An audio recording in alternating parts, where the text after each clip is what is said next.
한국 기술력으로 현무5 같은 걸 만들었다고. 이게 말이 돼? 분명 한국이 숨기는 게 있을 거야. 한국의 현무5가 세계에 첫 선을 보이며 세계 각국의 반응이 다양하게 터져 나오고 있는데요. 유독 예민하게 반응하는 한국가가 있습니다. 바로 중국인데요. 끊임없이 한국을 견제하고 또 한국을 질투하는 중국 사람들을 가까이서 본 미국의 국방 전문 매체의 기자가 있습니다. 그리고 아주 놀라운 것들을 발견했다는데요. 오늘 사연은 이 기자분이 보내주셨습니다. 어떤 사연인지 만나보도록 하겠습니다. 안녕하세요. 제 이름은 사라 톰슨이에요. 미국 국방 전문 매체인 디펜스 뉴스의 국방 전문 기자로 활동하고 있습니다. 여자인 제가 이런 직업을 택한 것이 좀 놀라워 보일 수 있겠는데요. 저는 군대 그리고 한국과 아주 특별한 인연을 가지고 있습니다. 저희 할아버지는 미 육군 대장으로 은퇴하셨고 아버지는 현재 미 공군 중장으로 복무 중이세요. 두 분 모두 한국군과 긴밀히 협력한 경험이 있으셨죠. 할아버지는 한국전쟁 당시 젊은 장교로 참전하셨고 아버지는 한미연합군 사령부에서 몇 년간 근무하셨어요.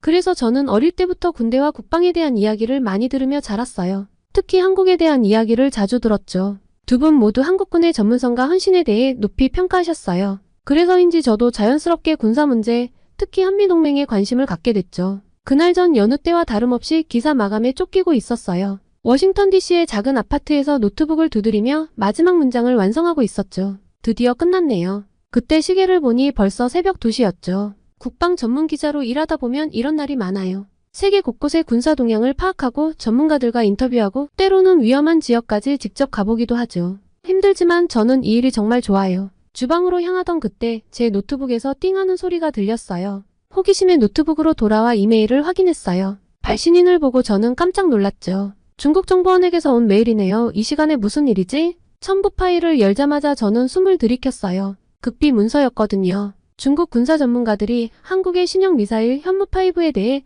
작성한 보고서였죠. 이게 무슨 핵무기보다 위험하다라고요? 믿기지 않아 여러 번 읽어봤어요. 하지만 틀림없었죠. 중국 전문가들은 정말로 현무5를 그렇게 평가하고 있었어요. 저는 한국에 우호적이지 않지만 이상했어요. 이건 너무 과장된 거 아닐까요? 확인해봐야겠어요. 저는 바로 중국의 군사 전문가 친구에게 이메일을 보냈죠. 리 박사님, 혹시 현무5에 대해 들어보셨나요? 중국에서는 어떻게 평가하고 있죠? 답장은 금방 왔어요. 하지만 내용이 좀 이상했죠. 사라, 그건 매우 민감한 주제예요. 공식적으로 말할 수 없어요. 다만 우리 모두가 주목하고 있다는 것만 알아두세요. 이 대답을 듣고 저는 더욱 호기심이 생겼어요. 직접 가봐야겠어요. 한국에 말이죠. 결심을 하고 나니 갑자기 힘이 나더라고요. 피곤함도 잊은 채 서둘러 짐을 챙기기 시작했어요. 노트북, 카메라, 녹음기 그리고 현무5에 대한 모든 공개 자료들을 프린트해서 챙겼죠. 보스한테 연락해야겠어요. 전화기를 들고 편집장에게 전화를 걸었어요. 새벽 3시가 다 되어가는 시간이었지만 우리 업계에선 이런 게 흔한 일이에요. 보스, 네, 사라예요. 죄송해요. 이렇게 늦게 전화드려서. 네, 중요한 일이에요. 한국의 신형 미사일 현무5에 대한 중요한 정보를 입수했어요. 네, 맞아요. 직접 가서 취재하고 싶어요. 네? 정말요? 감사합니다. 최대한 빨리 보고 드리겠습니다. 통화를 마치고 나서 저는 흥분을 감출 수 없었어요. 편집장이 바로 허락을 해주셨거든요. 이제 정말 한국에 가는 거예요. 드디어 큰 특종을 잡을 수 있을지도 몰라요. 서둘러 공항으로 향했어요. 다행히 새벽 비행기를 탈 수 있었죠. 비행기를 타는 동안에도 머릿속은 온통 현무5로 가득했어요. 대체 이 미사일이 뭐길래 중국을 이렇게 두렵게 만드는 걸까요? 비행기가 이륙하고 저는 노트북을 펴고 자료를 정리하기 시작했어요. 현무5에 대해 알려진 정보는 많지 않았죠. 한국이 독자 개발한 초음속 순항 미사일이라는 것 정도? 초음속이라 그래봤자 얼마나 빠를 수 있겠어요? 하지만 중국의 반응을 보면 분명 뭔가 특별한 게 있을 거예요. 저는 질문 목록을 적기 시작했죠. 현무5의 실제 속도는 얼마나 되나요? 정확도는 어느 정도인가요? 어떤 기술이 적용되었을까요? 왜 중국이 이토록 민감하게 반응하는 걸까요? 질문을 적으면서 저는 점점 더 흥분되기 시작했어요. 이건 단순한 무기 이상의 의미가 있을 것 같아요. 동북아 전체의 힘의 균형을 바꿀 수도 있겠죠. 비행기 안에서 잠깐 눈을 붙이고 나니 어느새 인천공항에 도착했어요. 저는 생각했던 한국과 너무 달라서 깜짝 놀랐어요. 서울행 리무진 버스를 타면서 저는 창밖으로 펼쳐지는 한국의 풍경을 감상했죠. 와, 정말 발전했네요. 마지막으로 왔을 때와는 또 달라요. 서울 도심에 들어서자 고층 빌딩들이 눈에 들어왔어요. IT 강국다운 첨단 기술의 향기가 느껴지는 듯 했죠. 이런 나라에서 만든 미사일이라니 뭔가 특별할지도 몰라요. 호텔에 도착해서 짐을 풀고 나니 이제 본격적인 취재 준비를 해야 했어요. 노트북을 켜고 한국 국방부 홈페이지부터 뒤져보기 시작했죠. 공식 자료로는 부족해요. 내부 소식통이 필요하겠어요. 예전에 알고 지내던 한국 국방부 관계자에게 연락을 취했어요. 다행히 그분이 인터뷰에 응해주기로 했죠. 네, 김 과장님 정말 감사합니다. 내일 오전 10시에 뵙겠습니다. 전화를 끊고 나서 저는 깊은 숨을 내쉬었어요. 이제 첫 단추를 끼운 거죠. 내일이 기대되네요. 과연 어떤 이야기를 들을 수 있을까요? 잠자리에 들면서도 저는 설렘을 감출 수 없었어요. 현무5의 비밀 그리고 그 뒤에 숨겨진 이야기들 모든 것을 밝혀낼 자신이 있었죠. 잘 자요. 서울 내일은 정말 긴 하루가 될 것 같아요. 눈을 감으면서도 저는 미소 짓고 있었어요. 기자로서 이런 순간이 가장 행복하거든요. 세상에 알려지지 않은 진실을 찾아내는 그 짜릿함. 그걸 위해 살아온 거나 다름없죠. 아침 일찍 일어났어요. 잠은 거의 못 잤지만 흥분된 마음에 피곤함도 잊은 채 서둘러 준비를 했죠. 오늘은 꼭 뭔가를 알아내고 말 거예요. 호텔 레스토랑에서 간단히 아침을 먹고 나왔어요. 국방부로 가는 택시 안에서도 계속 자료를 훑어보고 있었죠. 현무5 대체 이게 얼마나 대단하길래? 국방부에 도착하자 김 과장님이 저를 맞아주셨어요. 안녕하세요. 사라씨 오랜만이네요. 네, 김 과장님 이렇게 만나 뵙게 되어 정말 반가워요. 우리는 회의실로 자리를 옮겼어요. 김 과장님은 조금 긴장한 듯 보였죠. 사라씨, 현무5에 대해 묻고 싶다고 하셨죠? 어떤 점이 궁금하신가요? 저는 깊은 숨을 들이쉬고 질문을 시작했어요. 네, 현무5의 실제 성능이 궁금해요. 특히 속도와 정확도에 대해 알고 싶어요. 김 과장님은 잠시 망설이더니 대답하셨어요. 현무5의 정확한 스펙은 말씀드리기 어렵습니다만 음속의 5배 이상의 속도로 비행할 수 있고 오차 범위는 3m 이내라고 할 수 있죠. 저는 놀라움을 감출 수 없었어요. 와, 정말 대단하네요. 그런데 왜 중국이 이토록 민감하게 반응하는 걸까요? 김 과장님의 표정이 살짝 굳어졌어요. 그건 현무5가 중국의 방공망을 무력화시킬 수 있는 능력이 있기 때문일 겁니다. 정말인가요? 그렇게 뛰어난 건가요? 네, 그렇다고 볼 수 있죠. 하지만 더 자세한 내용은 말씀드리기 어려워요. 인터뷰를 마치고 나오면서 저는 머릿속이 복잡해졌어요. 이건 정말 대단한 무기 시스템인 것 같았거든요. 이걸 어떻게 보도해야 할까 너무 민감한 내용인데. 고민하면서 걷다 보니 어느새 국방부 구내식당에 와 있었어요. 점심을 먹으며 생각을 정리하려는데 옆자리에서 들려오는 대화가 귀에 들어왔죠. 야, 너 들었어? 현무5 시험 발사 성공했대. 진짜? 언제? 어제 새벽이래. 근데 비밀이래. 저도 모르게 귀를 쫑긋 세우고 듣고 있었어요. 이거 큰 뉴스인데 확실한 정보를 얻어야겠어요. 식사를 마치고 나와 다시 취재를 시작했어요. 이번엔 현무5 개발에 참여했다는 엔지니어를 만나기로 했죠. 안녕하세요, 박 박사님. 귀중한 시간 내주셔서 감사해요. 아닙니다. 사라씨가 현무5에 관심 있다고 해서 궁금했어요. 박 박사님은 생각보다 젊어 보였어요. 그만큼 한국의 기술력이 뛰어나다는 증거일까요? 박 박사님, 현무5의 핵심 기술이 뭔가요? 간단히 말하면 극초음속 비행과 정밀 타격 능력의 결합이라고 할 수 있죠. 우리는 대기권 상층부를 비행하면서도 목표물에 정확히 도달할 수 있는 기술을 개발했어요. 와, 정말 대단해요. 그런데 왜 그렇게 위협적으로 보이는 걸까요? 박 박사님은 잠시 생각하더니 대답했어요. 아마도 현존하는 대부분의 방공 시스템을 무력화할 수 있기 때문일 거예요. 현무5는 너무 빠르고 예측 불가능해서 요격이 거의 불가능하거든요. 이 말을 듣고 저는 현무5의 진정한 가치를 깨달았어요. 이건 단순한 무기가 아니라 전략적 균형을 바꿀 수 있는 게임 체인저였던 거죠. 박 박사님, 혹시 어제 시험 발사가 있었다는 게 사실인가요? 박 박사님의 표정이 순간 굳어졌어요. 그건 제가 말씀드릴 수 있는 내용이 아닙니다. 이 반응으로 저는 확신했어요. 시험 발사는 분명 있었던 거예요. 인터뷰를 마치고 나오면서 저는 흥분을 감출 수 없었어요. 이건 정말 큰 뉴스예요. 세계가 알아야 할 내용이죠. 하지만 동시에 걱정도 되었어요. 이런 내용을 보도해도 될까? 국가 안보에 문제가 되지는 않을까? 고민하면서 호텔로 돌아왔어요. 노트북을 펴고 지금까지 알아낸 내용을 정리하기 시작했죠. 현무5 음속의 5배 이상 속도, 오차 범위 3m 이내. 타이핑을 하면서도 머릿속은 복잡했어요. 이 정보를 어떻게 다뤄야 할지, 어디까지 공개해야 할지 말이에요. 에잇, 일단 초고는 써놓고 고민해야겠다. 밤늦게까지 글을 쓰고 또 썼어요. 현무5의 능력, 그것이 가져올 변화, 그리고 그 이면에 숨겨진 한국의 기술력까지도요. 휴, 드디어 끝났네. 시계를 보니 새벽 3시였어요. 피곤함이 몰려왔지만 동시에 뿌듯함도 느껴졌죠. 내일은 이 내용을 다시 한번 검토하고 보도 여부를 결정해야겠어요. 침대에 누우면서 오늘 하루를 되새겨봤어요. 현무5의 비밀, 그리고 그 뒤에 숨겨진 이야기들과 아직 풀리지 않은 의문들도 많았죠. 그렇게 아침에 일어나자마자 저는 어제 쓴 기사를 다시 읽어봤어요. 잠을 자고 나니 새로운 시각으로 볼 수 있더라고요. 이 정도면 괜찮을 것 같아요. 하지만 좀 더 확실한 증거가 필요해요. 서둘러 준비를 마치고 국방부로 향했어요. 오늘은 공식 브리핑이 있는 날이었거든요. 오늘은 꼭 결정적인 정보를 얻어내고 말 거야. 국방부 브리핑실에 도착하니 이미 많은 기자들이 와 있었어요. 그중에는 중국 기자들도 눈에 띄더라고요. 저 사람들은 뭔가 심상치 않아 보이네. 브리핑이 시작되고 국방부 대변인이 현무5에 대해 간단히 언급했어요. 현무5는 우리 군의 새로운 전략 무기로 그 성능과 능력은 세계 최고 수준입니다. 그 순간 중국 기자 한 명이 갑자기 일어나 소리쳤어요. 그게 말이 됩니까? 한국의 기술로 그런 무기를 만들 수 있다고 보기 어렵습니다. 순간 회의장이 술렁이기 시작했어요. 저도 깜짝 놀랐죠. 저건 뭐지? 왜 저렇게 공격적인 거죠? 대변인은 침착하게 대답했어요. 우리나라의 기술력을 과소평가하지 마십시오. 현무5는 순수 국내 기술로 개발되었습니다. 그러자 또 다른 중국 기자가 나서더라고요. 그렇다면 왜 구체적인 성능을 공개하지 않는 겁니까? 뭔가 숨기고 있는 게 아닙니까? 상황이 점점 격해지는 것 같아 저도 참지 못하고 일어났어요. 잠깐만요. 제가 한 말씀 드려도 될까요? 모두의 시선이 저에게 집중됐어요. 긴장됐지만 용기를 내어 말했죠. 저는 현무5 개발에 참여한 엔지니어들과 인터뷰를 했어요. 한국의 기술력은 이미 세계 최고 수준이에요.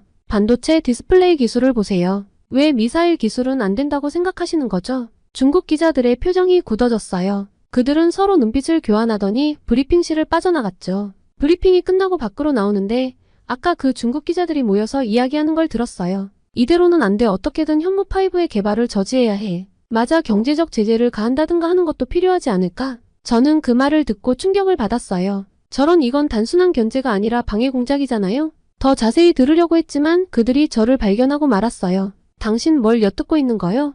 저는 그냥 화장실을 찾고 있었어요. 겨우 그 자리를 빠져나와 밖으로 나왔어요. 머릿속이 복잡했죠. 이걸 어떻게 해야 하지? 보도해야 할까요? 아니면 당국에 알려야 할까요? 고민하면서 카페에 들어가 커피를 주문했어요. 그때 옆 테이블에서 들려오는 대화가 귀에 들어왔죠. 들었어? 중국에서 한국 제품 불매운동이 시작됐대. 응? 갑자기 왜? 뭔가 군사적인 이유 때문이래. 자세한 건 모르겠어. 저는 깜짝 놀랐어요. 벌써 시작된 거예요? 이렇게 빨리? 급하게 노트북을 켜고 뉴스를 찾아봤어요. 정말로 중국에서 한국 제품 불매운동이 시작됐다는 기사들이 보이더라고요. 이건 정말 심각한 상황이에요. 현무5 때문에 무역 전쟁까지 벌어질 수 있겠어요. 저는 서둘러 자료를 정리하기 시작했어요. 이 사실을 보도해야 한다는 생각이 들었거든요. 세계는 이 사실을 알아야 해요. 중국의 부당한 경제 보복을 그냥 넘어갈 순 없어요. 글을 쓰면서도 마음이 무거웠어요. 이 보도가 어떤 파장을 일으킬지 걱정되더라고요. 하지만 이건 제 의무예요. 진실을 알리는 게 기자의 일이니까요.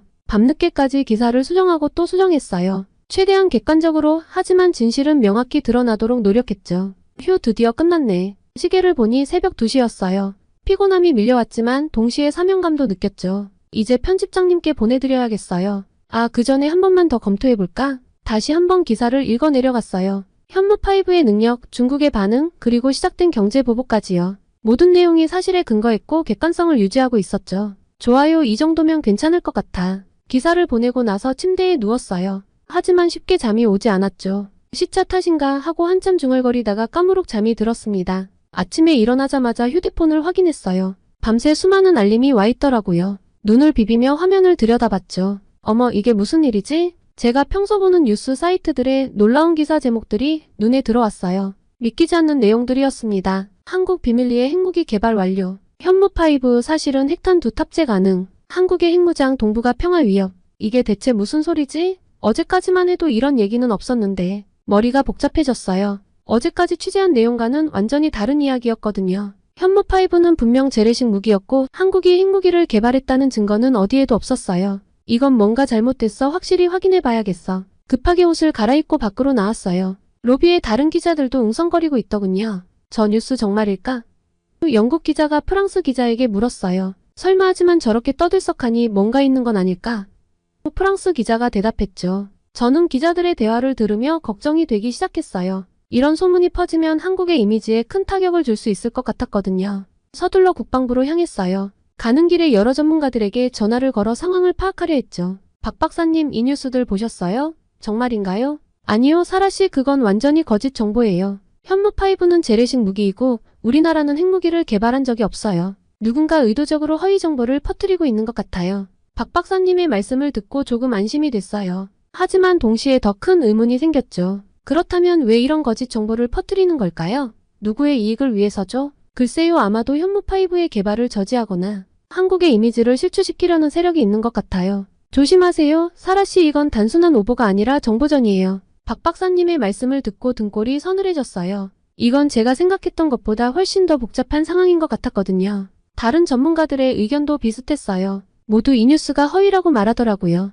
그리고 이런 정보 조작의 위험성에 대해 경고했죠. 국방부에 도착하니 이미 많은 기자들이 모여 있었어요. 입구부터 사람들로 붐비고 있었죠. 간신히 기자증을 보여주고 안으로 들어갔어요. 브리핑실은 이미 말 그대로 전쟁터였어요. 기자들이 서로 소리치며 질문을 던지고 있었고 국방부 관계자들은 당황한 표정으로 대응하고 있었죠. 대변인이 긴급 브리핑을 시작했어요. 이번 보도는 전혀 사실이 아닙니다. 우리나라는 핵무기를 개발한 적이 없으며 현무5는 순수한 재래식 무기입니다. 이는 악의적인 허위 정보이며 우리는 이를 유포한 세력에 대해 강력히 대응할 것입니다. 그때 한 중국 기자가 일어나 소리쳤어요. 그럼 왜 현무5의 정확한 성능을 공개하지 않는 겁니까? 뭔가 숨기고 있는 게 분명합니다. 다른 기자들도 가세했어요. 맞습니다. 왜 모든 것을 투명하게 공개하지 않는 거죠? 국제사회의 검증을 받아야 하지 않을까요? 상황이 점점 격해지는 것 같아 저도 참지 못하고 일어났어요. 심장이 빠르게 뛰기 시작했지만 이대로 진실이 왜곡되는 걸 볼 순 없었거든요. 잠깐만요. 제가 한 말씀 드려도 될까요?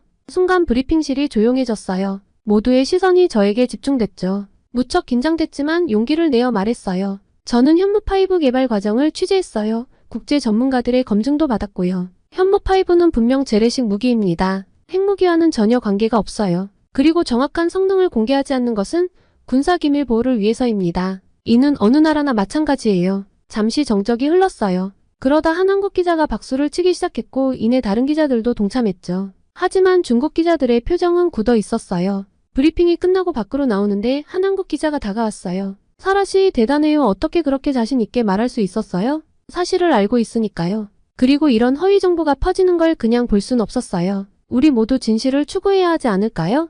그 기자는 고개를 끄덕이며 말했어요. 맞아요. 우리가 해야 할 일이죠. 근데 사라 씨 조심하세요. 이런 상황에서 진실을 말하는 건 위험할 수 있어요. 그 말을 듣고 불안해졌어요. 하지만 후회하진 않았죠. 진실을 말하는 게 제 의무니까요. 그때 제 휴대폰으로 한 통의 메시지가 왔어요. 발신인은 제가 아는 중국 기자였죠. 사라, 조심해. 너의 행동이 중국 정부의 심기를 건드렸어. 그들이 뭔가 계획하고 있어. 내가 위험해질 수 있어. 메시지를 읽고 나니 등줄기가 서늘해졌어요. 머릿속이 복잡해졌죠. 이건 위험한 상황이 되어가고 있네. 어떻게 해야 하지? 잠시 망설였어요. 이대로 계속 취재를 할지 아니면 안전을 위해 물러설지 말이에요. 하지만 곧 마음을 다잡습니다. 아니에요. 이대로 물러설 순 없어. 진실을 밝혀야 해. 호텔로 돌아와 노트북을 펴고 지금까지의 상황을 정리하기 시작했어요. 현무5에 대한 사실, 중국의 반응, 그리고 이번 허위정보 사건까지 모든 것을 꼼꼼히 기록했습니다. 이건 단순한 오보가 아니야. 의도적인 정보 조작이지. 누군가 현무5를 막으려고 하고 있어.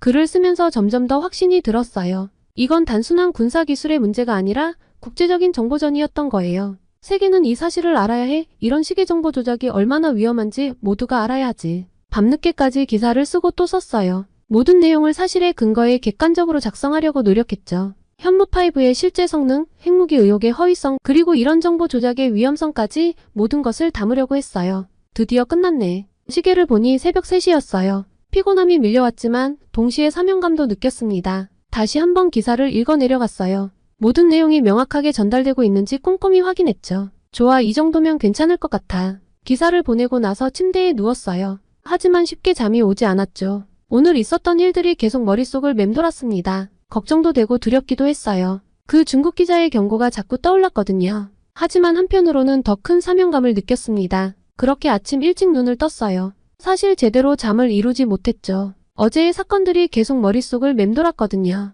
오늘은 뭔가 결정적인 걸 찾아내야 해. 서둘러 준비를 마치고 밖으로 나왔어요. 오늘은 특별한 약속이 있었거든요. 중국 군부 내부 소식통과 만나기로 한 거예요. 카페로 향하는 동안 머릿속으로 질문들을 정리했어요. 이 소식통은 제가 오랫동안 신뢰해온 분이에요. 하지만 이번엔 상황이 너무 민감해서 걱정되더라고요. 카페에 도착해서 구석자리에 앉았어요. 약속 시간보다 30분 일찍 왔거든요. 긴장된 마음을 달래려 커피를 한 잔 시켰죠. 낯익은 얼굴이 카페로 들어왔어요. 리 씨였죠. 그는 조심스럽게 주위를 살펴보더니 제 테이블로 다가왔어요. 사라, 잘 지냈어? 네, 리 씨 와주셔서 감사해요. 위험을 무릅쓰고 오신 거 알아요. 리 씨는 고개를 끄덕이더니 작은 목소리로 말하기 시작했어요. 사라, 당신이 알고 싶어 하는 게 뭔지 알고 있어. 현무5에 대해 우리 군부가 어떻게 생각하는지 맞소? 네, 맞아요. 정말 중국 군부가 현무5를 그렇게 위협적으로 보고 있나요? 리 씨는 잠시 침묵했어요. 그러더니 깊은 한숨을 내쉬었죠. 사실 우리 군부는 충격을 받았어. 한국의 기술 발전 속도가 우리의 예상을 훨씬 뛰어넘었거든. 저는 놀라움을 감추지 못했어요. 정말요? 그렇게까지요? 그로써 현무5의 성능이 우리의 최신 방공 시스템을 무력화시킬 수 있다는 분석 결과가 나왔거든. 이건 단순한 무기 그 이상의 의미를 가지고 있어. 리 씨의 말에 저는 깊은 생각에 빠졌어요. 이건 제가 예상했던 것보다 훨씬 더 큰 문제였던 거죠. 그럼 어제의 그 허위 뉴스들도 중국 군부의 작품인가요? 리 씨는 고개를 저었어요. 아니요, 그건 우리도 반대하는 일이요. 하지만 일부 강경파들이 독단적으로 행동한 것 같소. 현무5를 어떻게든 막아야 한다고 생각하는 이들이 있거든. 그렇군요. 근데 왜 이렇게까지 현무5를 두려워하는 거죠? 리 씨는 잠시 주위를 둘러본 후 낮은 목소리로 말했어요. 사라, 이건 꼭 비밀로 해주시오. 우리 군부 내에서 현무5가 가져올 변화에 대한 시뮬레이션을 돌렸소. 결과는 충격적이었소. 현무5가 실전 배치되면 동북아 전체의 군사 균형이 완전히 바뀔 수 있다는 거요. 저는 숨을 깊게 들이쉬었어요. 이건 정말 큰 뉴스였습니다. 그렇군요. 하지만 그렇다고 해서 허위 정보를 퍼뜨리는 건 옳지 않아요. 동의하오. 하지만 일부 사람들은 극단적인 방법을 택한 거요. 현무5를 막기 위해서라면 뭐든 하겠다는 거지. 대화를 나누면서 저는 점점 더 큰 그림을 볼 수 있었어요. 이건 단순한 무기 개발의 문제가 아니었죠. 국제 정세, 군사 균형, 기술 패권, 그 모든 것이 얽혀있는 복잡한 상황이었어요. 리 씨, 솔직히 말씀해주세요. 현무5가 정말 그렇게 대단한가요? 한국의 기술력이 그 정도로 발전한 건가요? 리 씨는 잠시 망설이더니 대답했어요. 사라, 당신도 알다시피 나는 한국을 늘 무시해왔소. 기술력이고 뭐고 중국을 따라올 수 없다고 생각했지. 하지만 이번엔 달라요. 현무5는 정말 대단한 기술이요. 우리도 인정할 수밖에 없었소. 이 말을 듣고 저는 가슴이 뛰기 시작했어요. 이건 정말 중요한 증언이었거든요. 그럼 앞으로 중국은 어떻게 대응할 계획인가요? 글쎄, 공식적으로는 외교적 항의를 계속하겠지. 하지만 물밑에서는 현무5에 대항할 새로운 기술 개발에 전력을 다할 거요. 이미 시작됐을 거야. 대화를 마치고 카페를 나왔어요. 머릿속이 복잡했죠. 이 정보를 어떻게 다뤄야 할지, 어디까지 공개해야 할지 말이에요. 호텔로 돌아와 노트북을 펴고 지금까지 알아낸 내용을 정리하기 시작했습니다. 현무5 중국 군부도 인정한 게임 체인저. 타이핑을 하면서도 계속 고민했어요. 이 기사가 가져올 파장을 생각하니 부담이 되더라고요. 하지만 이건 세계가 알아야 할 진실이야. 숨기면 안 돼. 밤늦게까지 기사를 쓰고 또 썼어요. 현무5의 실제 능력, 중국 군부의 반응, 그리고 이것이 가져올 국제 정세의 변화까지 모든 것을 담으려고 노력했죠. 그리고 이 긴급한 취재 일정을 마치고 다시 미국으로 돌아왔습니다. 미국에 돌아온 지금 저는 한국 뉴스를 매번 체크하며 한국의 또 다른 시작을 기대하고 응원하고 있습니다. 저는 제 뿌리에 대한 자부심과 함께 세계를 향해 더 넓은 시각으로 나아갈 준비를 하고 있고요. 이번 취재를 너무 급히 갔다 와서 한국을 제대로 즐기지 못했는데 선선한 가을 날씨가 벌써부터 그립네요. 한국의 가을이 다가기 전에 빠른 시일 내에 한국을 다시 찾고 휴가를 즐겨볼까 생각 중입니다. 벌써부터 그리운 한국인데요. 여행으로 방문하고 나서도 또 소식 전하겠습니다. 중국 문화가 한국처럼 세계를 휘어잡으려면 한국이 잘하는 걸 배워오면 되잖아. 여기 미국에서 활동하고 있는 중국인 기자가 있습니다. 한국에 관한 기사를 작성한 뒤 중국으로 다시 돌아가지 못하게 되었다고 하는데요. 중국을 사랑하는 마음으로 쓴 기사일 뿐이라는 그녀는 몹시 억울해 보입니다.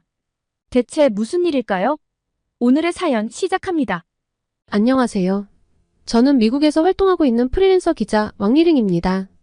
30대 중반의 나이로 베이징 출신이지만 현재는 워싱턴 DC에 거주하고 있어요.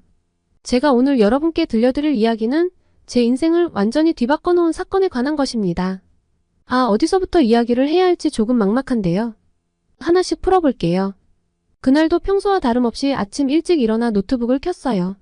커피 한 잔을 마시며 이메일을 확인하는데 갑자기 눈에 띄는 기사 하나를 발견했죠. 워싱턴 포스트에 실린 기사였는데 제목이 너무나 흥미로웠어요. 덴마크의 금지 조치로 인해 한국의 불닭볶음면 오히려 더 큰 주목받아. 처음에는 그저 평범한 식품 관련 뉴스라고만 생각했어요. 하지만 기사를 읽어볼수록 이상한 점을 발견하게 되었죠. 어떻게 한 나라의 금지 조치가 오히려 그 제품의 인기를 높일 수 있을까요? 더구나 그 제품이 한국산이라니 더욱 의아했어요. 저는 즉시 더 자세한 내용을 찾아보기 시작했어요. 구글 트렌드를 확인해보니 불닭볶음면의 검색량이 역대 최고치를 기록하고 있었어요. 영국 언론도 이 사태에 대해 보도하고 있었고 심지어 영국 식품표준청에서는 이 제품의 위험성을 발견하지 못했다고 밝혔더라고요. 이건 분명 뭔가 있어. 저는 중얼거렸어요. 제 기자 본능이 꿈틀거리기 시작했죠. 어떻게 이런 일이 가능할까요? 한국이 뒷돈을 먹였을까? 아니면 다른 비밀이 있는 걸까? 저는 즉시 제 편집장에게 연락했어요. 이 불닭볶음면 사태에 대해 취재하고 싶습니다. 뭔가 큰 이야기가 숨어 있을 것 같아요. 다행히 편집장도 이 주제에 관심을 보였고 저는 바로 취재를 시작했어요. 먼저 한국식품회사에 연락을 취했지만 돌아오는 답변은 평범했어요. 우리는 단순히 좋은 제품을 만들었을 뿐입니다. 이런 답변으로는 도저히 납득이 되지 않았어요. 내가 중국인이라 비밀을 알려주기 싫어하는 눈치였죠. 하지만 이렇게 포기할 수는 없었습니다. 다음으로 덴마크 식품청에 문의했죠. 그들의 답변 또한 의아했어요. 우리는 단순히 규정에 따라 조치를 취했을 뿐입니다. 하지만 이 조치가 오히려 역효과를 낳고 있다는 사실을 그들도 인정했어요. 취재를 거듭할수록 이 사태가 단순한 우연이 아니라는 확신이 들었습니다. 한국의 마케팅 전략이 뭔가 특별한 게 분명했죠. 하지만 그게 정확히 무엇인지는 아직 파악하지 못했어요. 며칠 동안 잠도 제대로 못 자가며 취재에 몰두했습니다.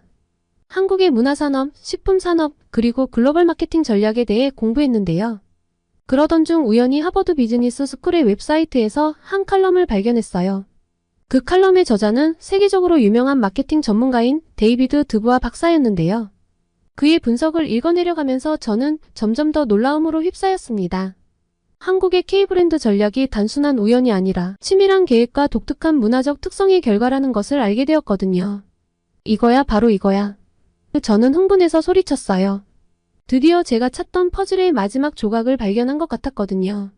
하지만 동시에 가슴 한편으로는 묘한 감정이 일었어요. 왜 중국은 이런 전략을 세우지 못했을까? 우리도 충분히 할 수 있었을 텐데. 그런 생각이 들자 갑자기 우울해졌어요. 미국에 와서 요새 매일 느끼거든요. 중국의 이미지가 그다지 좋지 않다는 걸요. 같은 동양인인데 한국인들은 환대받고 중국인이라고 하면 색안경을 끼고 보는. 요새 미국 사회의 분위기가 영 마음에 들지 않는 요즘입니다. 그래도 저는 프로페셔널한 기자로서 이 사실을 객관적으로 보도해야 한다고 생각했어요. 한국의 전략이 놀랍고 대단하다는 것을 인정하면서도 동시에 중국도 이를 배워 더 발전할 수 있다는 메시지를 전하고 싶었죠. 무엇보다 제가 사랑하는 중국이 한국을 배워서 중국 문화의 우수함도 더 널리 세계로 뻗어나갔으면 하는 순수한 마음이었습니다. 기사를 쓰기 시작했어요. 한국의 K브랜드 성공 비결, 우연이 아닌 치밀한 전략이라는 제목으로요. 이 기사가 제 인생을 얼마나 크게 뒤흔들어 놓을지 그때는 전혀 몰랐지만요. 물론 기사를 쓰는 건 그리 쉽지 않았어요. 우선 저는 데이비드 드부아 박사의 분석을 접한 후 저는 그의 주장을 하나하나 검증해보기로 했어요. 처음엔 반신반의했지만 조사를 거듭할수록 그의 말이 사실임을 깨달았죠. 드부아 박사는 한국이 지난 20년간 문화 강국으로 부상했다고 말했어요. 한국의 음악, 영화, 드라마뿐만 아니라 현대 미술, 게임 산업, 심지어 뷰티 시장까지 모든 분야에서 한국이 눈부신 성과를 거두고 있다는 거예요. 처음엔 설마 라고 생각했어요. 하지만 실제 데이터를 찾아보니 정말 그랬어요. 특히 2030년까지 183억 2천만 달러 규모로 성장할 것으로 예상되는 뷰티 시장의 전망에 놀랐죠. 중국의 화장품 시장도 크지만 한국의 성장세는 정말 대단했어요. 특히 한국산 제품은 프리미엄 라인으로 팔리고 있다는 것이 대단했죠. 그런데 더 놀라운 건 그 다음이었어요. 드부아 박사는 이 모든 게 우연이 아니라고 말하는 거예요. 1994년 영화 쥬라기 공원의 흥행 수익이 현대차 150만 대 판매와 맞먹는다는 보고서를 본 한국 정부가 문화산업에 대대적인 투자를 시작했다는 거예요. 이런 걸 중국 사람들은 까맣게 모르고 있었구나. 저도 모르게 중얼거렸어요. 한 영화의 흥행 실적을 보고 국가 전략을 바꾸다니 정말 대단하더라고요. 게다가 2022년 기준으로 한국 문화부의 예산이 60억 5천만 달러나 된다니 프랑스보다 30%나 많은 금액이라는 사실에 또 한 번 놀랄 수밖에 없었습니다. 이렇게 강력한 정부 차원의 투자가 있어서 세계를 한국 문화로 정복을 할 수 있었던 것이겠죠. 드부아 박사의 분석은 계속됐어요. 한국은 재미있고 빠른 소비자 발견 국가라고 하던데요. 카카오톡의 선물 기능을 예로 들며 새로운 브랜드를 발견하는 것을 신나는 경험으로 만든다고 설명하더라고요.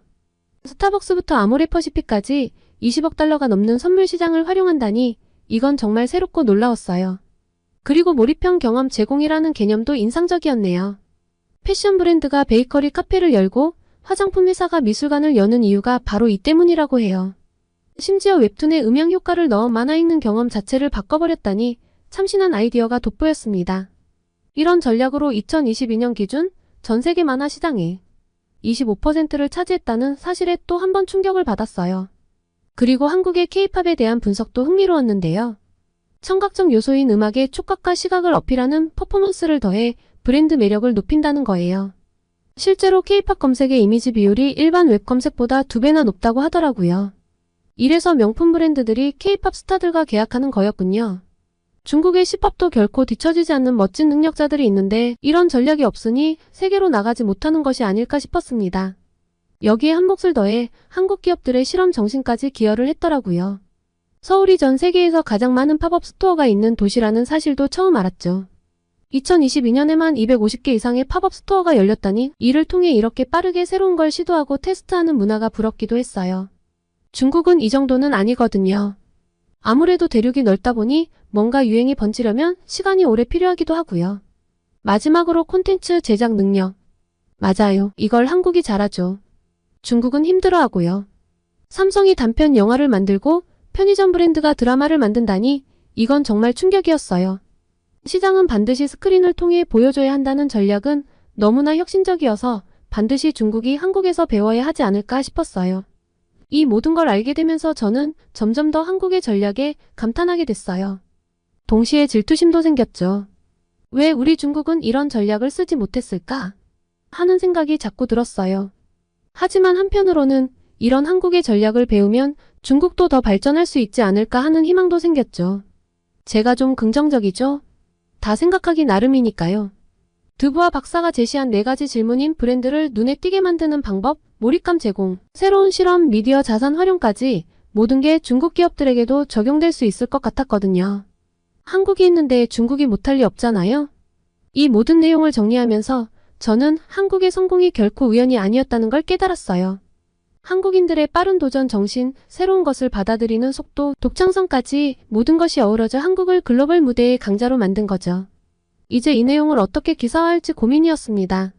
한국의 전략을 객관적으로 소개하면서도 중국 독자들에게 자극이 되는 글을 쓰고 싶었거든요.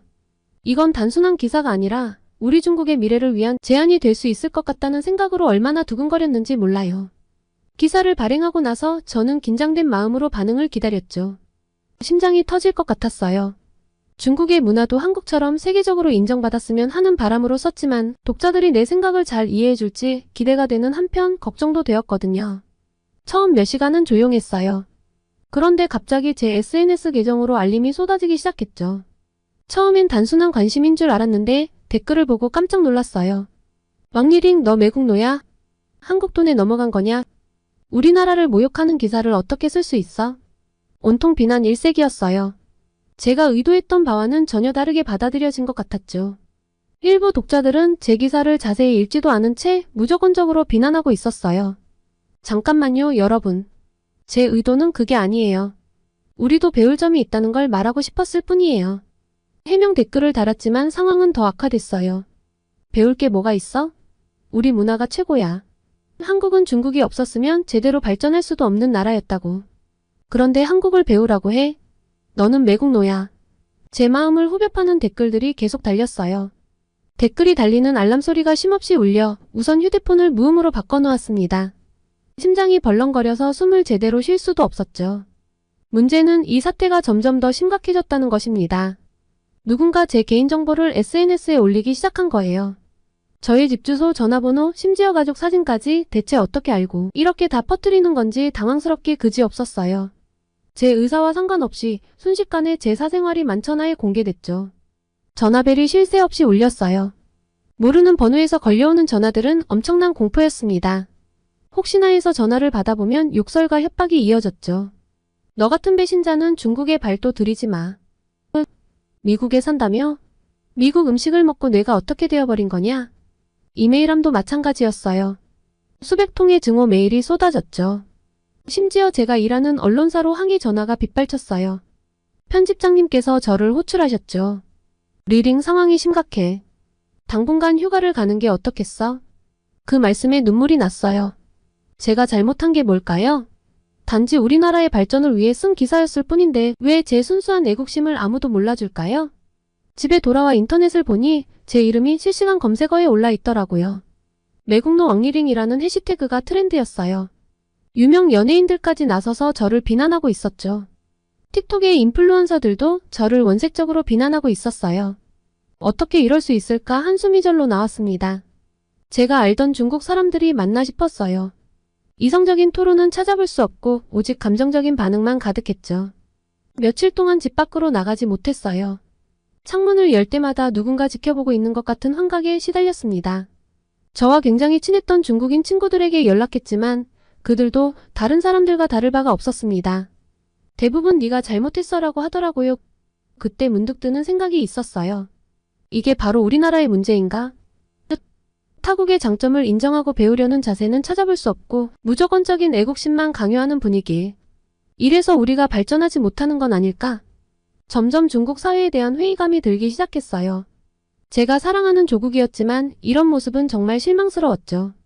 비판적 사고나 건설적인 토론은 찾아볼 수 없고 오직 맹목적인 애국심만 강요하는 것 같았어요. 그러던 어느 날 한 통의 메일을 받았습니다. 익명의 독자였는데 당신 기사에 완전히 동의합니다. 우리도 변해야 해요. 하지만 지금 중국에서는 이런 말을 할 수 없어요. 현실을 알려줘서 감사합니다. 라고 적혀 있었죠. 그 메일을 읽고 울컥했어요. 제 의도를 정확히 이해해준 사람이 있다는 사실에 위로를 받았죠. 동시에 더 큰 책임감도 느꼈어요. 나 같은 사람이 목소리를 내야 해. 그래야 우리나라가 더 나아질 수 있어. 하지만 현실은 녹록지 않았어요. 이미 찍힌 매국노라는 낙인을 어떻게 지워야 할지, 앞으로 어떻게 살아가야 할지 모든 게 막막하기만 했습니다. 우선 저는 편집장님의 말대로 이메일도 SNS 계정도 보지 말고 우선 휴가를 떠나기로 했어요. 휴가지는 바로 한국이었습니다. 직접 가서 확인해보고 싶은 것들이 많았거든요. 한국에 도착한 순간 저는 마치 다른 세상에 온 것 같았어요. 인천공항의 첨단 시설에 먼저 놀랐고 서울로 향하는 길에 보이는 깔끔한 도시 풍경에 또 한 번 놀랐죠. 호텔에 짐을 풀자마자 강남으로 향했어요. 그곳에서 본 광경은 정말 충격적이었는데요.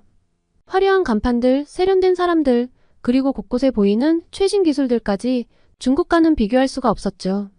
마치 미래 도시에 온 것 같은 착각이 들었습니다. 그리고 K-팝 아이돌 굿즈 샵에 들렀는데 그 규모에 또 한 번 놀랐어요. 단순히 CD나 포스터를 파는 게 아니라 아이돌과 관련된 모든 것을 판매하고 있더라고요. 심지어 아이돌의 목소리로 알람을 설정할 수 있는 앱도 있었어요. 이게 바로 드부아 박사가 말한 몰입형 경험이구나 싶었죠. 그리고 길을 걷다 우연히 드라마 촬영 현장을 목격했는데 수많은 팬들이 모여 있었거든요. 그런데 놀랍게도 외국인들이 더 많았어요.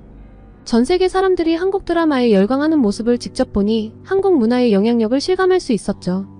저렇게 세계인에게 사랑받는 한국 문화가 그저 부럽기만 했습니다. 그리고 명동으로 이동을 했다가 저는 참 씁쓸한 광경을 보았습니다. 거리 곳곳에 화장품 가게가 있었는데 모든 매장이 사람들로 북적였어요. 특히 중국인 관광객들이 정말 많더라고요. 한 가게에 들어가 봤는데 직원이 중국어로 친절하게 응대해주는 모습에 놀랐어요. 중국에서 오셨어요? 이 제품 중국에서 정말 인기 많아요. 친절한 직원의 말에 괜히 마음이 따뜻해졌어요. 동시에 복잡한 감정도 들었죠. 우리나라에서는 한국을 비난하면서 정작 이렇게 한국 제품을 사러 오는 중국인들이 많은 거잖아. 그런데 나를 왜 그렇게 욕을 한 거지? 복잡한 심경으로 저녁에 한국인 기자 친구를 만났습니다. 친구가 데려가준 식당은 정말 특별했어요. 음식을 주문하자 테이블에 설치된 스크린에 요리 과정이 나오더니 잠시 후 로봇이 음식을 서빙하는 거예요. 이게 바로 한국의 빠른 소비자 발견 능력이구나. 저도 모르게 중얼거렸어요. 뭐라고? 무슨 소리야? 친구가 묻더군요. 아니, 그냥 한국은 정말 빠르게 변화하는 것 같아서. 친구는 웃으며 대답했어요. 맞아. 나도 한국인이지만 한국이 좀 빠르기는 해. 나도 가끔은 그 속도를 따라가기 힘들 때가 있어. 바로 그 빠른 속도가 급변하는 세계 문화를 주도하는 힘 아닐까? 라는 말이 혀끝까지 나왔는데 다시 삼켰습니다. 이게 중국인으로서 제 마지막 자존심이랄까요? 그리고 저는 이 한국 기자 친구 덕분에 조금 더 한국 문화를 구체적으로 살펴볼 수 있었습니다. 방문해보면 좋을 곳들도 추천해줬죠. 친구의 추천대로 다음날 유명 엔터테인먼트 회사의 전시관에 갔어요. 그곳에서 K-팝 아이돌의 트레이닝 과정을 볼 수 있었는데 정말 놀라웠어요. 춤 노래는 물론이고 외국어, 매너 교육까지 웬만한 학교보다 더 대단했습니다. 이렇게 체계적으로 스타를 만들어내는구나 싶었죠. 그런데 웃긴 게 뭔 줄 아세요? 저는 미국에서보다 더 많은 중국인들을 한국에서 만났거든요. 제가 일부러 찾아다닌 게 아니라 거리를 걷다 보면 곳곳에서 중국인 관광객들을 볼 수 있었어요. 그들의 대화를 엿듣다 보면 재미있는 점을 발견할 수 있었죠. 야, 이거 정말 비싸다. 한국 물건이 다 그렇지 뭐. 그래도 사야지. 중국 가면 이 정도의 품질은 못 구해. 한국 거는 비싼 값을 하잖아. 겉으로는 불평하면서도 결국 지갑을 여는 모습에 절로 실소가 나왔습니다. 그들의 모습에서 억눌린 욕망을 볼 수 있었죠.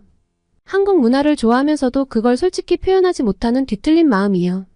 제게 쏟아진 엄청난 댓글 세례가 이런 마음을 기반으로 했겠죠? 한국에서의 휴가를 마치며 저는 깊은 고민에 빠졌어요. 한국의 성공을 직접 목격하니 우리나라의 현실이 더욱 안타깝게 느껴졌거든요. 하지만 동시에 희망도 보였어요. 우리도 노력하면 이렇게 될 수 있지 않을까? 미국으로 돌아가는 비행기에 오르며 생각했어요. 이 경험을 어떻게 중국 사람들에게 전할 수 있을까? 어떻게 하면 그들의 마음을 열 수 있을까? 미국으로 가는 내내 한숨도 자지 못하고 생각해봤지만 뾰족한 수가 없었습니다. 그리고 제겐 또 하나의 문제가 남아 있었어요. 바로 언론사와의 계약이 끝나갈 시점이었거든요. 중국으로 돌아가야 할 시기가 다가오고 있었지만 마음은 복잡하기만 했죠. 아버지와의 영상 통화에서 이 고민을 털어놓았어요. 아버지, 제가 중국으로 돌아가도 괜찮을지 모르겠어요. 아버지의 표정이 굳어졌어요. 오랜 공산당원인 아버지의 애국심은 누구보다 강했죠. 리링, 무슨 소리니? 내 나라야. 당연히 돌아와야지. 잘못된 건 해명하고 용서를 구하면 된다. 하지만 아버지, 제가 본 것들을 어떻게 말해야 할지 모르겠어요. 잘못된 건 없었어요. 한국의 성공 전략을 배워야 한다고 생각했을 뿐이에요. 중국을 위해서요. 그런데 그걸 말하면 또 매국노 취급을 받을 것 같아요. 아버지는 한숨을 쉬셨어요. 내 마음은 이해한다. 하지만 조국을 위해 일하는 것이 내 의무야. 그리고 그 방법이 좀 어렵더라도 진심은 통하는 법이다. 그 말씀에 가슴이 아팠어요. 아버지의 세대는 무조건적인 애국심이 당연했겠지만 저에겐 그게 너무 어려웠어요. 아버지, 그 기사 때문에 제가 받은 비난들을 아세요? 사람들은 진실을 듣고 싶어 하지 않아요. 그저 자신들이 듣고 싶은 말만 원해요. 그래도 포기하면 안 돼. 내가 본 것을 전달하는 것이 언론인의 역할이야. 그것이 중국을 위한 길이라면 내 역할에 충실해야 하지 않겠니? 통화를 마치고 나서 저는 더욱 혼란스러워졌어요. 아버지 말씀대로 조국을 위해 일해야 한다는 건 알지만 그게 과연 가능할까요? 며칠 동안 고민했어요. 한국에서 본 것들, 느낀 것들을 어떻게 전달할 수 있을까? 중국인들에게 한국에서 배울 점들을 객관적으로 보도하면서도 애국심을 지키는 방법은 없을까? 결국 한 편의 기사를 썼어요. 한국의 성공에서 배우는 교훈이라는 제목으로요. 최대한 중립적인 톤을 유지하면서 한국의 전략 중 우리가 배울 만한 점들을 조심스럽게 제시했죠. 하지만 기사를 보내기 직전 손가락이 멈췄어요. 이걸 보내면 또 어떤 비난을 받게 될까라는 두려움이 밀려왔죠. 눈앞에는 제가 받았던 원색적인 악플들이 펼쳐졌고 귓가에는 SNS 댓글 알림 소리가 울렸습니다. 그 순간 제 휴대폰으로 메시지가 왔어요. 중국에 있는 대학 후배였어요. 선배, 저 선배 기사를 보고 이번에 한국 다녀왔어요. 정말 대단하더라고요. 우리나라도 저렇게 됐으면 좋겠어요. 중국 사람들도 어차피 한국이 좋은 건 다 알아요. 그러니까 배울 건 좀 배워오면 얼마나 좋아. 근데 이런 말 큰 소리로 못하겠어요. 사람들이 듣기 싫어해서요.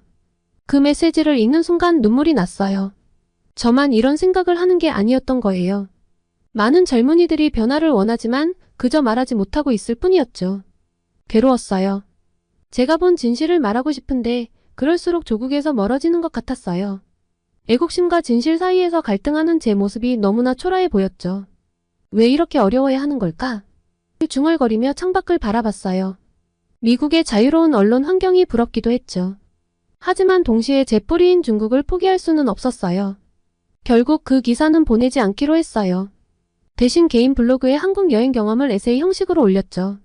직접적인 비교는 피하고 그저 제가 느낀 점들을 솔직하게 썼어요. 그런데 예상치 못한 일이 벌어졌어요. 저의 블로그 글이 중국 SNS에서 조용히 퍼지기 시작한 거예요. 특히 젊은 층 사이에서요. 익명으로 달린 댓글들을 보니 많은 사람들이 공감하고 있었어요. 나도 비슷한 경험을 했어요. 우리나라도 변해야 해요. 이런 솔직한 이야기를 들을 수 있어 좋아요. 이런 반응들을 보며 작은 희망을 느꼈어요. 어쩌면 이렇게 조금씩 변화를 만들어갈 수 있지 않을까? 하지만 동시에 두려움도 컸어요. 이 글이 더 퍼지면 또다시 비난의 대상이 될 수도 있겠죠. 중국으로 돌아간다면 어떤 일이 벌어질지 상상도 할 수 없었어요. 조국을 사랑하지만 그 사랑을 표현하는 방식이 이렇게 어려울 줄은 몰랐습니다. 진실을 말하는 것이 애국이라고 생각했는데 현실은 그렇지 않았어요. 아버지 죄송해요. 제가 생각한 애국이 아버지의 애국과는 다른가 봐요. 혼잣말로 중얼거리며 저는 앞으로의 길을 고민했습니다. 중국으로 돌아가 싸울 것인가 아니면 이곳에 남아 밖에서 영향을 미칠 것인가? 쉽게 답을 내릴 수 없는 무거운 질문이었습니다. 결국 저는 중국으로 돌아가지 않기로 결심했어요. 가슴 아픈 선택이었지만 제가 할 수 있는 최선의 결정이라고 믿었죠. 미국에 남아 객관적인 시각으로 세계를 바라보고 그 안에서 한국과 중국 그리고 세계 각국의 장단점을 분석하고 전달하는 것. 그것이 제가 찾은 새로운 사명이었습니다. 워싱턴 DC의 작은 아파트에서 새 삶을 시작했어요. 프리랜서 칼럼니스트로 활동하며 주로 동아시아 문화와 경제에 대해 글을 썼죠. 특히 한국의 마케팅 전략과 문화산업의 성공 사례를 자주 다뤘어요. 물론 중국에 대한 글도 잊지 않았습니다. 처음엔 힘들었어요. 무엇보다 조국이 날 버렸다는 생각에 뿌리를 잃은 것 같아 사무치게 외로울 때가 많았습니다. 하지만 포기하지 않았죠. 밤낮으로 공부하고 취재하며 글을 썼어요. 그리고 서서히 변화가 찾아왔습니다. 제 글이 미국의 유명 매체들에 실리기 시작했어요. 동아시아 전문가 왕리링의 날카로운 통찰이란 평가와 함께요.